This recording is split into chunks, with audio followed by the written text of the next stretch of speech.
सकाळी दादा शाळेत गेल्यानंतर लाडूची लुडबुड असते, दादासोबत आंघोळ करायचं, दादासोबत आवरायचं आणि मी स्कूलला जाऊ असं त्याचं बोबडं बोबडं बोलणं, लुडबुड लुडबुड चालू असते.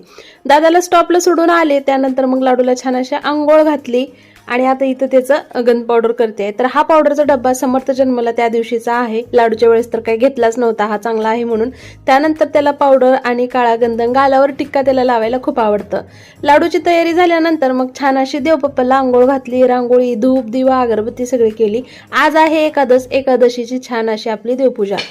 त्यानंतर इथं बघा ना, नट बोल्ट चालू आहे पप्पाचं बघून ना. ते म्हणतात ना, कुंभार तसा लोटा, बाप तसा बेटा, तसं काम झालंय आमच्यामध्ये. आणि मग त्यानंतर लाडूचे दुपटे ते वाळायला घातले होते, छान असं ऊन पडलेलं आज, मग ते वाळून झाले, लगेच काढून घेतले. सकाळ सकाळी शाबू भिजायला तर मी घातलाच होता.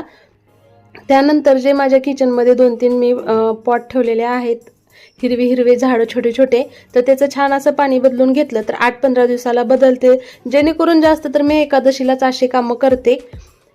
पाणी बदलणं, परत झाडाला पाणी, काय खराब त्याचे पानं असतील तर काढते, लक्षात राहतं. त्यानंतर माझं बाहेर हे ब्रह्मकमळ आहे, त्यालाही पाणी घातलं.